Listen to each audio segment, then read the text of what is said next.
Whether it was your first truck or your dad's or your grandfather's old square body, everybody has an association with Ford. Um, my name is pfankell, and this is my final speech for my business class, and I'm doing it on Ford Motor Company. To get started, to have a little bit of history about Ford, it was founded in about 1896 when Henry Ford's first vehicle rode on just 4 bicycle wheels and was powered by a 4 horsepower engine. And instead of a steering wheel, the quadricycle had a tiller, and the gearbox had only 2 forward gears with no reverse. So if you had to back up, you would have to get out and manually push it back. In 1899, Ford joined a group that founded the Detroit Automotive Company, which was big for the automotive industry, and Ford leaves the company within 1 year. Later on, the Ford Motor Company is incorporated in 1903 with 12 investors and 1,000 shares. The company had spent almost all of its $28,000 cash investment by the time it sold the first Ford model. Looking forward, in 1904, Ford Motor Company goes to Canada. So, keeping it that. Fast forward to the 1950, Ford becomes a public traded company.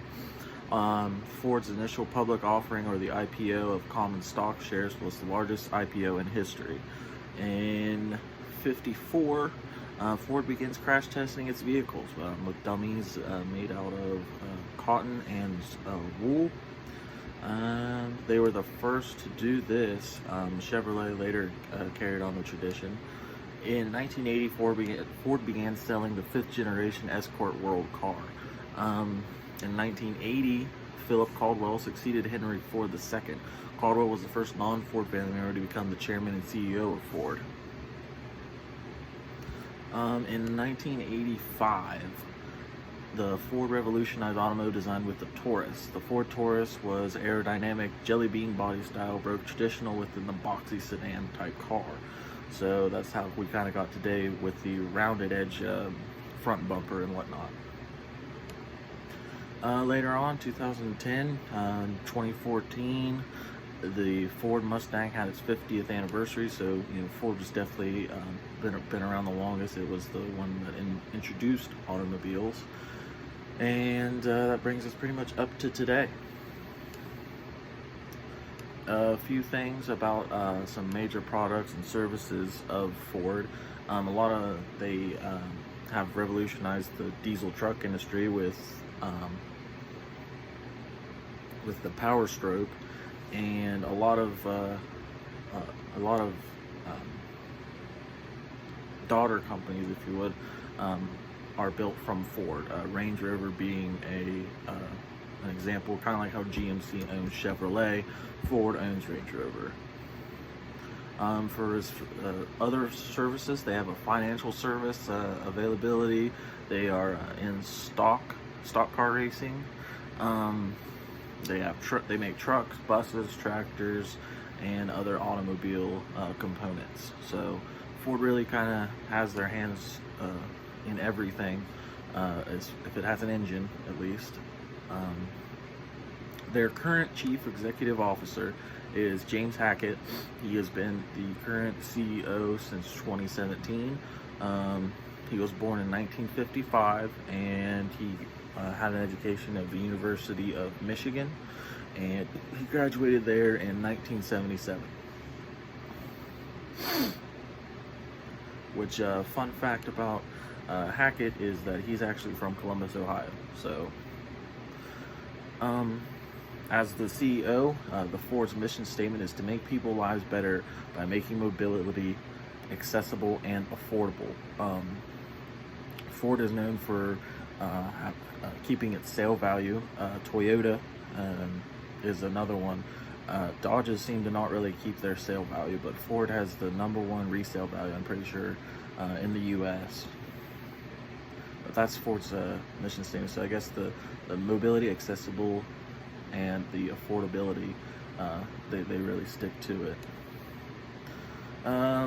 Some of Ford's strategic team is Ford Motor Company announced they had leadership changes as it accelerated its progress on its global business redesign, product resurgence, and its vision to become the world's most trusted company designing smart vehicles for a smart world.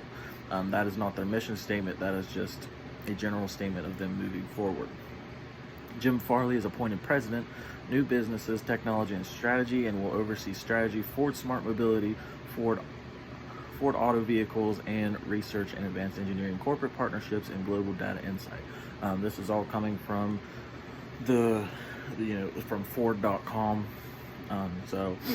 It's legible. Joe Heinrich is appointed president of the automotive and will oversee Ford's global operations, and including product development, purchasing, manufacturing, and marketing and sales. John Lawler will take on an expanded role as vice president of strategy, and Marcy Clevhorn, is president of mobility, has elected to retire from the company in October after 36 years with the company. In the interim, she will serve as chief transformation officer, working closely with Ford president and CEO Jim Hackett and the Ford leadership team.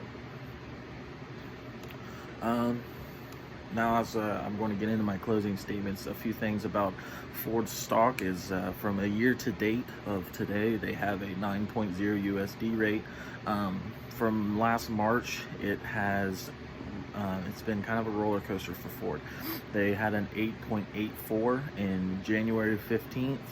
Their highest was a 10.45 that was in April, and it kind of maxed out at 10.42 in July.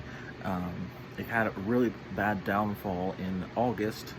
It had a 9.53, and like I said, currently it is at a 9.01.